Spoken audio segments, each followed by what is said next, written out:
For most of my life, my parents repeated the same sentence, so often it eventually stopped sounding like advice and started sounding like a law. Everything you have is because of us. They said it in different tones depending on the situation. Sometimes it sounded proud, sometimes disappointed, and sometimes it sounded like a threat disguised as love. When I got good grades in school, my mother would smile at relatives and say, "Of course she does well. We raised her right." When I got my first part-time job at 16, my father laughed and told everyone at dinner, "She thinks she's independent now. But remember who paid for everything before that." Even when I bought my first used car years later, after saving money for months, my mother still found a way to turn the moment into something that belonged to them. "You wouldn't even have that job if we didn't raise you properly," she said while examining the keys in my hand. It didn't matter what I did. Nothing ever truly belonged to me. Not my achievements. Not my money. Not even my confidence. I grew up in a house where love always felt conditional. It was given when I obeyed, when I agreed, when I stayed quiet. But the moment I disagreed or asked questions, the atmosphere in the house changed immediately. My father handled money like a king guarding his kingdom. Every bill, every purchase, every conversation about finances passed through him. My mother handled something different, guilt. She could make you feel selfish for things you didn't even do. Together, they were a perfect system of control. If I asked for something, my father would remind me how expensive life was. If I hesitated to do something they wanted, my mother would sigh dramatically and say things like, "After everything we've sacrificed for you." It worked for a long time. When you hear the same message over and over as a child, you start to believe it. You start to believe that your existence itself is a debt you'll never finish paying. So I tried to be the kind of daughter who didn't cause problems. I studied hard. I stayed home more than most of my friends. I rarely argued. But even when I did everything right, there was always something wrong. If I got a B instead of an A, I was careless. If I got an A, my parents told everyone it was because they pushed me to succeed. If I cleaned the house, it was expected. If I forgot something, it was proof that I was irresponsible. Looking back now, I realize I spent most of my childhood trying to earn approval that was never meant to be given freely. By the time I reached my last year of high school, I knew one thing for certain. If I wanted any control over my life, I would have to create distance. College became my escape plan. I applied to universities that were far enough away that I could move out but close enough that my parents wouldn't accuse me of abandoning the family completely. When my acceptance letter arrived, I remember standing in the kitchen holding the envelope with shaking hands. I was excited, terrified, hopeful. My father read the letter and nodded slowly. "That's a good school," he said. Then he added, "Just remember who's paying for it." The truth was, they weren't. Not really. My parents filled out the paperwork they had to, but when it came time to actually discuss money, things changed quickly. Suddenly there were new expenses, new priorities, and new reasons they couldn't contribute as much as they originally promised. So I did what I had always done. I figured it out myself. I took student loans. I applied for scholarships. I worked a part-time job in the campus library during the evenings and another job at a small cafe on weekends. Most days were exhausting. I would wake up early for classes, work shifts between lectures, study late into the night, and then do it all again the next day. But there was something different about that exhaustion. It felt like freedom. For the first time in my life, the things I had were clearly the result of my own effort. The small apartment I rented with 2 other students. The groceries I bought with my own paycheck. The textbooks stacked on my desk, they were mine. Of course, my parents told a very different version of the story. Whenever I visited home during holidays, relatives would say things like, "Your parents must be so proud supporting you through college." I used to open my mouth to correct them. At first, I tried explaining that I was working 2 jobs, that I was paying most of my expenses myself. But every time I said something, my mother would interrupt gently with a smile. "Oh, she's just being humble," she would say. And my father would add, "We've always believed in investing in our daughter's future." Eventually, I stopped correcting people. Not because it didn't bother me, but because arguing felt like shouting into the wind. No matter what I said, the story had already been written. After graduating, I moved into a tiny one-bedroom apartment and started building a small freelance graphic design business. It began slowly.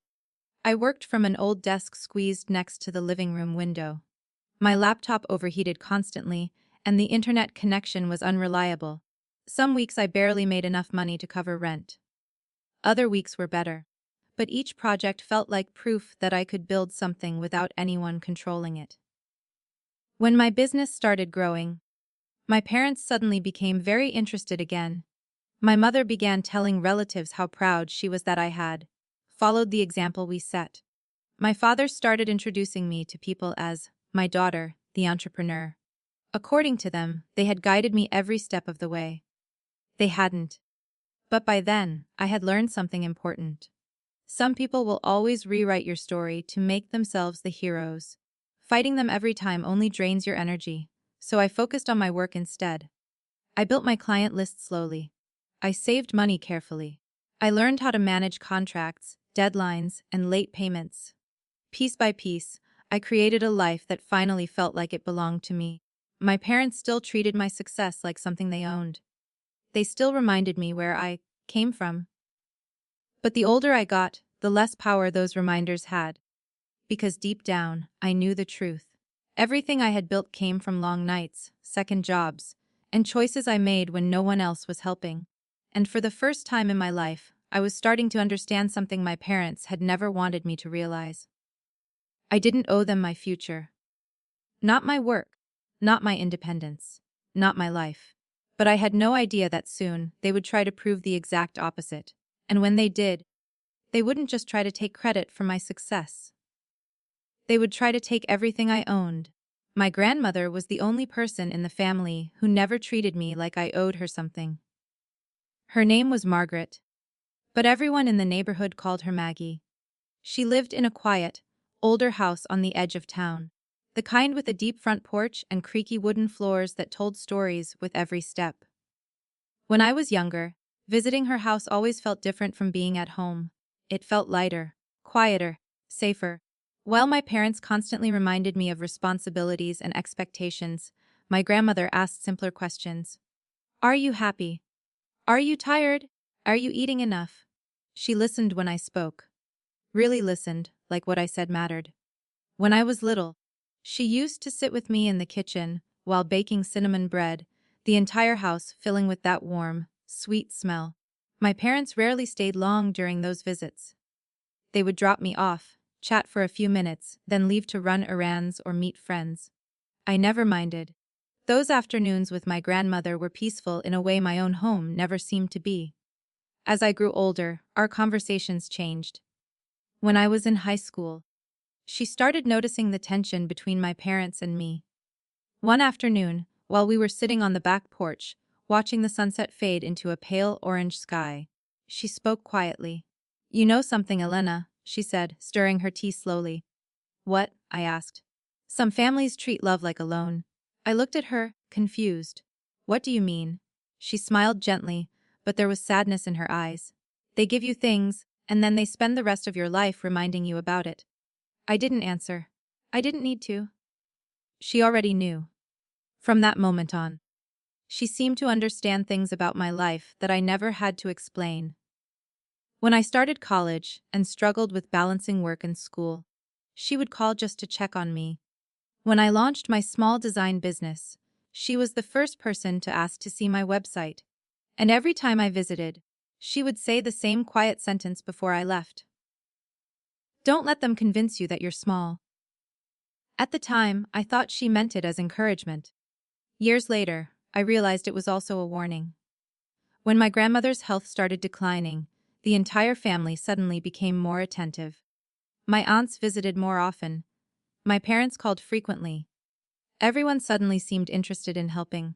But something about it felt different. The visits were shorter than I expected. The conversations were often about paperwork, property, assets. I tried not to think too much about it. Losing my grandmother was already painful enough without adding suspicion into the mix. During the last few months of her life, I visited whenever I could. Sometimes I stayed overnight, helping her with small things around the house. Other times we simply sat together in the living room, watching old movies she loved. One evening, while we were sorting through a box of old photographs, she held one picture in her hands for a long time. It was a photo of me as a child, sitting at her kitchen table with flour on my face and a crooked smile. "You've always been stronger than you think," she said softly. I laughed. "I don't feel very strong most days." She reached over and squeezed my hand. "Strength doesn't always feel powerful," she said. "Sometimes it just feels like surviving." Not long after that conversation, she passed away. The funeral was quiet and somber. Family members gathered in small groups, sharing stories and offering polite condolences. My parents stood near the front greeting people, appearing calm and composed. I barely spoke to anyone. Grief has a strange way of shrinking the world around you. Everything feels distant, like you're moving through a fog. After the service, we all gathered at my grandmother's house. That's when the tension began to surface. I noticed my aunts whispering in the kitchen. My father stood near the dining room talking with a lawyer I didn't recognize. My mother looked unusually focused, watching the hallway as if waiting for something important to happen. Eventually, the lawyer asked everyone to sit down in the living room. It was time to read the will. I remember sitting on the edge of the couch, my hands folded tightly together, barely paying attention. At that moment, the only thing I cared about was the empty chair my grandmother used to sit in. The lawyer began reading through the document slowly, item by item. Small savings accounts were divided between my aunts. A few personal belongings were left to distant relatives. Family heirlooms were carefully assigned. Everything seemed fairly typical. Then the lawyer paused. He adjusted his glasses and continued reading. "The property located at 214 Maple Street, including the house and surrounding land, is to be transferred in full ownership to my granddaughter, Elena." For a moment, no one reacted. I wasn't even sure I heard correctly. Then the room changed. My father's head snapped toward me. My mother sat up straighter. My aunts exchanged stunned looks. The lawyer repeated the sentence calmly, confirming that the house was indeed being left to me. The silence that followed felt heavy. I felt overwhelmed, confused, and strangely guilty all at once. I didn't know about this," I said quietly. But the reactions around me were already shifting from surprise to something much colder. My father forced a smile, but it didn't reach his eyes. "Well," he said slowly, "that's quite a responsibility." My mother nodded thoughtfully. "That house requires a lot of maintenance," she added. "Insurance, taxes, repairs." My aunt cleared her throat. "Margaret must have had her reasons," she said carefully. I didn't fully understand what was happening yet. At that moment, I was still grieving, still processing the loss of the one person in my family who had always supported me. But over the next few days, the tone of every conversation began to change. My parents started calling me constantly. At first, their approach sounded concerned. "Sweetheart," my mother said during one call, "that house is a huge responsibility for someone your age." My father added during another conversation, "You wouldn't even have this opportunity if the family hadn't supported you all these years." The more they spoke, the clearer their expectations became. They believed the house should belong to them. Not legally, but morally. At least, that's how they framed it. One evening, during dinner at their house, my father finally said it directly. "You should transfer the house to us," he said casually, as if suggesting something completely reasonable. I stared at him. "What?" "It's the practical solution," he continued. "Your mother and I can manage the property. It stays in the family. It already is in the family," I said carefully. My mother sighed. "Don't be difficult," she said. "We're just trying to help you." That was the moment I realized something important. They weren't asking. They were expecting. And when I told them no, the atmosphere in the room changed instantly. The kindness disappeared. The patience vanished. My father leaned back in his chair and studied me carefully. "You're making a mistake," he said quietly. I thought the argument would end there. I thought maybe they would eventually accept the decision. Instead, 2 weeks later, someone knocked on my apartment door. When I opened it, a man handed me a thick envelope. "You've been served," he said. Inside were legal documents. My parents weren't just angry, they were suing me. When I first opened the envelope and read the lawsuit, I thought there had to be some kind of mistake. The language was formal, full of legal terminology and complicated phrasing, but the meaning was clear enough to make my stomach twist. My parents were claiming that because they had financially supported me throughout my upbringing, they were entitled to compensation. Not just a small amount, everything. The document listed assets they believed legally belonged to them as repayment for raising me. My savings account, my car, my computer equipment. Even my small design business was mentioned as something that existed, due to parental investment. And, of course, the biggest demand of all, my grandmother's house. I read the pages 3 times before the reality settled in. They weren't bluffing. They were actually trying to take everything I owned. For a few minutes I just sat at my kitchen table staring at the papers. My coffee had gone cold beside me, but I hadn't even noticed. I felt a strange mix of emotions: shock, anger, and something deeper that I didn't want to admit: hurt. Because no matter how difficult my relationship with my parents had been, a part of me had always believed there were limits they wouldn't cross. Apparently, I was wrong. The next morning, I called a lawyer. Her name was Rebecca Carter, and she had been recommended by a friend of a coworker.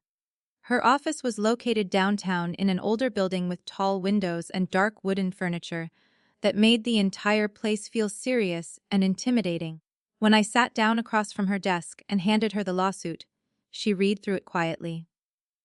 Her expression didn't change much, but I noticed her eyebrows lift slightly as she reached the final pages. Finally, she leaned back in her chair. "Well," she said slowly. "That's creative." "Creative?" I asked. "That's the polite version," she replied. "The honest version is that this lawsuit is extremely weak." I let out a breath I didn't realize I'd been holding. "So they can't actually do this?" She shook her head. "Parents can't bill their children for raising them. That's not how the law works." "But they filed a case?" "Yes," she said calmly. "Anyone can file a lawsuit. That doesn't mean it has merit." She began making notes on a legal pad. "However," she continued, "we still have to respond properly. Courts take procedure seriously, even when the case itself is ridiculous." She asked me a long list of questions. Did my parents ever financially invest in my business? Did they contribute to my rent or major purchases? Did my grandmothers will have witnesses? I answered everything honestly. No, they hadn't funded my business. No, they hadn't paid for my apartment. Yes, the will had been witnessed and prepared by a lawyer. The more information I gave her, the more confident she seemed. By the end of the meeting, she closed the folder and smiled slightly. "If your parents think this will hold up in court," she said, "they're going to be very disappointed." But even knowing that didn't make the situation easier. The next few weeks were stressful in ways I had never experienced before. Court dates were scheduled. Documents had to be prepared. Financial records were collected. Rebecca asked me to gather every piece of proof showing how I had supported myself over the years. Bank statements, loan records, pay stubs, business invoices. I spent hours digging through old emails and paperwork, building a timeline of my life that showed exactly where every dollar had come from. Most of it came from me. The closer we got to the hearing date, the more nervous I became, not because I thought they would win, but because I knew I would have to face them. The day of the hearing arrived on a gray, cloudy morning. The courthouse stood tall and quiet, its stone walls giving it the kind of serious presence that made every step toward the entrance feel heavier. Rebecca met me in the lobby. "You ready?" she asked. "As ready as I'll ever be," I said. We walked through security and into the courtroom together. My parents were already there. They sat on the opposite side of the room with their lawyer, looking calm and confident. My father wore a dark suit he usually reserved for important events.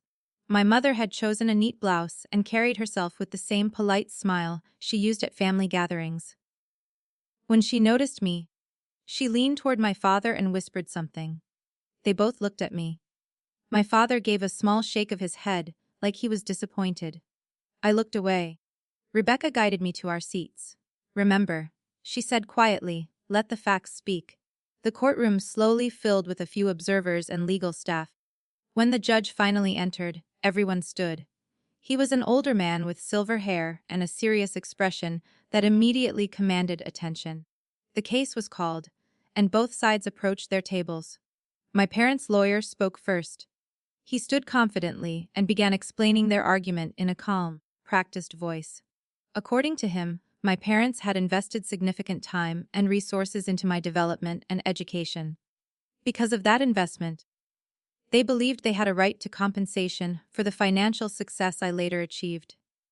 Listening to him felt surreal. He spoke about my life like it was a business project my parents had funded. My father sat behind him nodding in agreement. My mother occasionally wiped at her eyes, as if the situation was emotionally difficult for her. When their lawyer finished, the judge turned toward Rebecca. Your response? Rebecca stood calmly.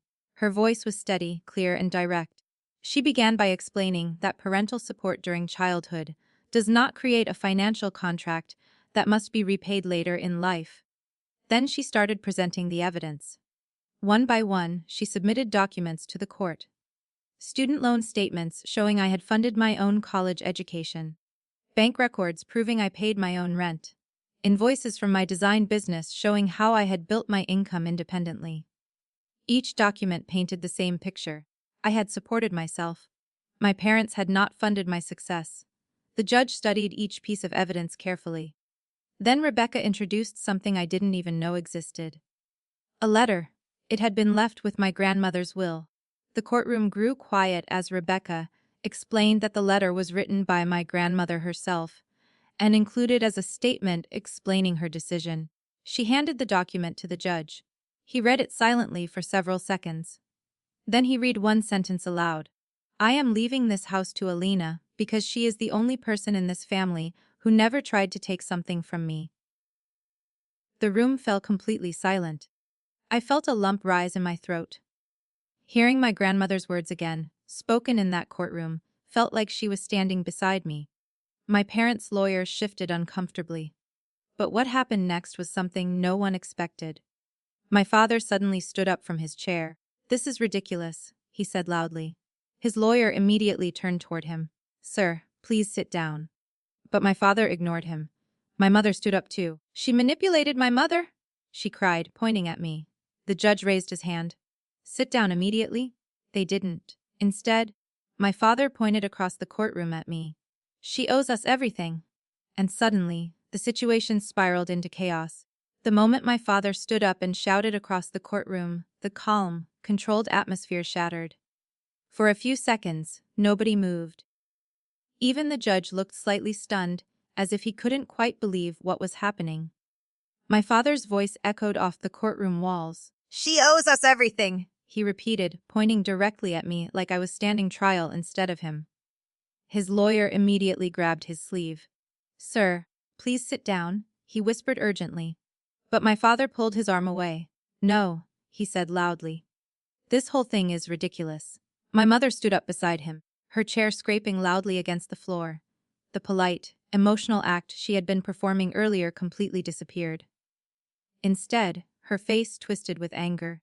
She manipulated my mother, she shouted. That house belongs to us. A murmur spread through the courtroom. The judge leaned forward slightly, his expression tightening. Both of you sit down immediately, he said in a firm, controlled voice. But it was already too late. Years of entitlement, resentment, and anger were spilling out all at once. My father took a step forward from the table. We raised her, he yelled. We paid for everything she ever had. My heart was pounding so loudly I could barely hear anything else. I had never seen him lose control like this in public. At home, yes. Behind closed doors, definitely. But never in front of strangers. Never in a courtroom. Rebecca leaned slightly toward me and whispered, Stay calm. I nodded, though my hands were shaking under the table. The judge tried again. Sit down. This time his voice carried a sharp edge of authority. My mother ignored it. She wouldn't even exist without us, she shouted, gesturing wildly toward me. My father nodded aggressively. Exactly. Everything she has is because of us. He began listing things, his voice rising with every sentence. Her education. Her career. Her business? Then he pointed toward the paperwork on the judge's desk. And that house. The judge's patience was clearly disappearing. Sir? He said slowly. This is your final warning. But my father kept talking. She wouldn't even have the opportunity to inherit that house if we hadn't raised her properly, he said. My mother jumped in again. She owes us repayment, she insisted. That's all we're asking. A quiet gasp came from somewhere in the courtroom gallery. Even their own lawyer looked like he wanted to disappear into the floor. Mr. and Mrs. Walker, the judge said, now sounding visibly irritated. You will sit down immediately, or I will have you removed from this courtroom. For a brief moment, it looked like my father might actually listen, but then he turned toward me again. You think you're better than us now? He shouted. The words hit harder than I expected, not because they were new, but because hearing them in that courtroom, in front of strangers, exposed exactly how far they were willing to go. My mother stepped forward slightly, her voice filled with bitterness. We sacrificed our lives for you, she said. And this is how you repay us. Rebecca remained perfectly still beside me. She didn't interrupt, she didn't react. She simply waited. The judge leaned back in his chair, rubbing his temple for a moment as if he was deciding how much patience he had left. Then he looked toward the courtroom bailiff. His voice was calm again. Too calm. Call security. For a second, my parents didn't realize what he had said. But the bailiff immediately stepped toward the door and spoke quietly into a radio. Within moments, 2 uniformed security officers entered the courtroom. The shift in atmosphere was instant. Suddenly my father's confidence faltered. Wait a second, he said. This is our case. One of the officers approached him calmly. Sir, we're going to need you to step outside. My father looked at the judge. You're removing us. The judge's expression didn't change. You were warned multiple times to remain seated and allow the legal process to continue. You refused. My mother stepped forward again. This is unfair, she said sharply. One of the officers gently but firmly gestured toward the exit. Ma'am. But my mother wasn't finished. She turned toward me one last time, her eyes blazing with anger. You'll regret this? She said. The words felt strangely hollow. For the first time in my life, they didn't make me feel afraid. They just sounded desperate. The officers began guiding both of them toward the door. My father continued protesting. You can't do this. We're the victims here. This entire case is corrupt. Their voices echoed down the hallway as the doors finally closed behind them. The courtroom fell into a deep silence. Even the air felt different. The judge took a long breath and looked down at the documents on his desk. Then he looked at Rebecca. Counsel, he said. Rebecca stood calmly. Yes, Your Honor. The judge shook his head slightly. In my 25 years on this bench, he said, I have seen many family disputes. He paused. But this is one of the most inappropriate uses of the court system I have encountered. My heart was still racing, but hearing those words felt like a weight lifting from my chest. The judge reviewed the documents one more time. Student loan records, bank statements, the letter from my grandmother, everything. Then he set the papers down. This lawsuit, he said firmly, has no legal foundation whatsoever. He looked directly at me. Parents have a legal obligation to support their children during childhood. That support does not create a debt that must later be repaid. Rebecca nodded slightly. The judge continued. The claim that the plaintiff is entitled to the defendant's assets due to parental investment is completely unsupported by law. He lifted his pen and signed the ruling. Case dismissed. Just like that. Months of stress, fear, and tension ended in 2 simple words. But the judge wasn't finished. He turned back toward Rebecca. Additionally, he said, the court finds that this lawsuit constitutes a misuse of legal proceedings. My stomach tightened again. Therefore, he continued, the plaintiffs will be responsible for the defendant's legal fees. Rebecca remained professional, but I saw a small flicker of satisfaction cross her face. The judge closed the folder. Court is adjourned. The gavel struck the desk. And for the first time since I had opened that lawsuit envelope, I felt like I could breathe again. When the judge's gavel struck the desk, the sound echoed through the courtroom like the final note of a long, exhausting song. Court is adjourned. Just like that, it was over. For months, my life had been dominated by anxiety, paperwork, legal meetings, and the constant fear of what might happen next. And now, in a matter of minutes, everything had been decided. I sat there for a moment, staring at the desk where the judge had been sitting. My hands were still trembling slightly. Rebecca placed a gentle hand on the table beside me.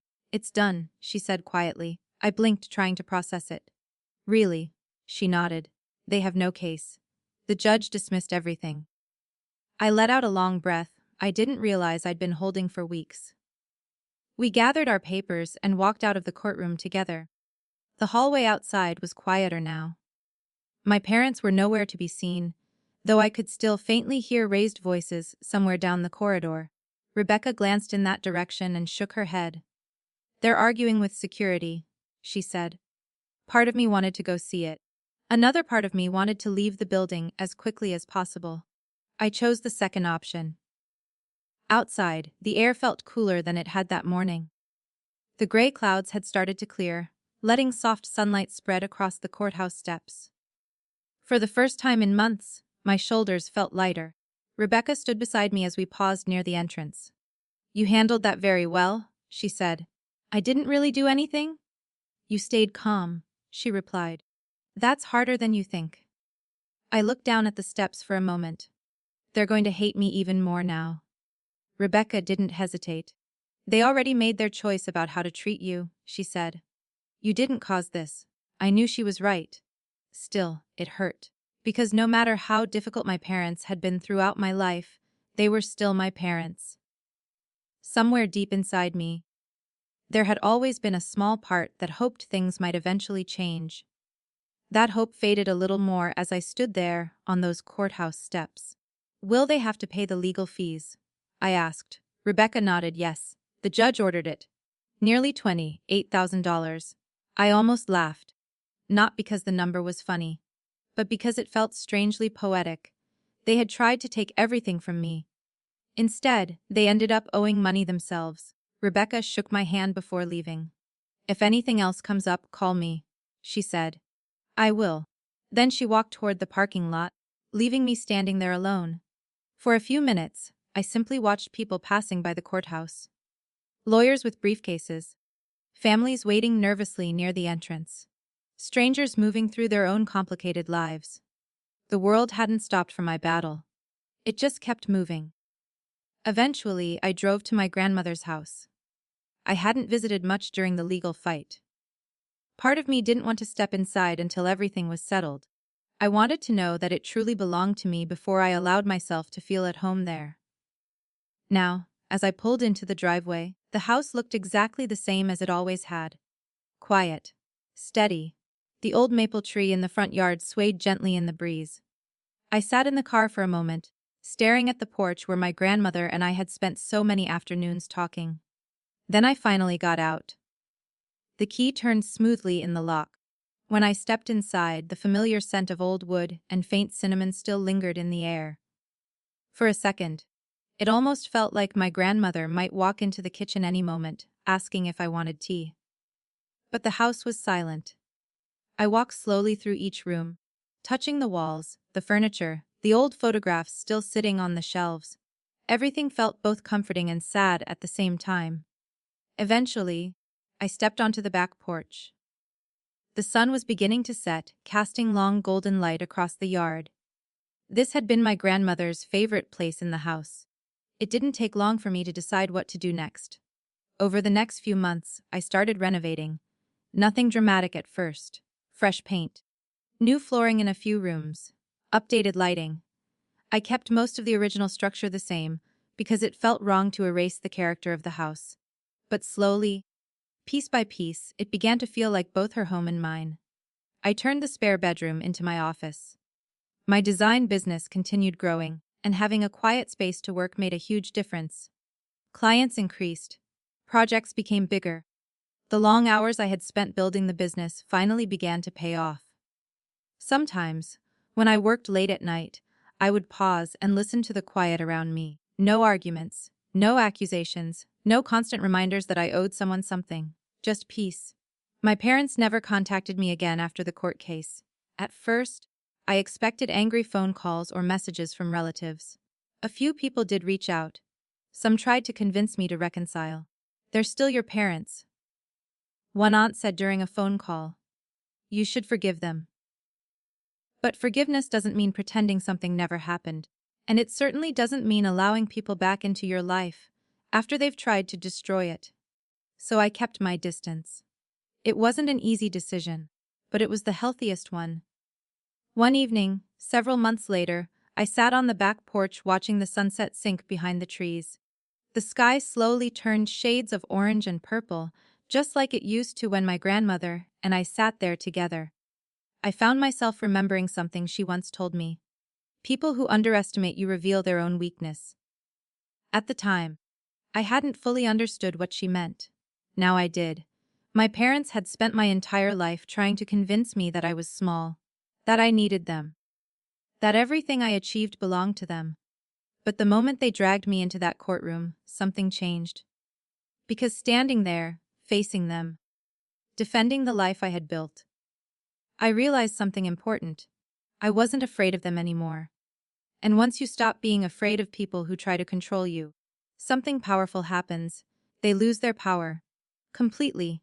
I leaned back in the porch chair and watched the last light fade from the sky. For the first time in a very long time, the future didn't feel heavy. It felt open. And for the first time in my life, that future truly belonged to me.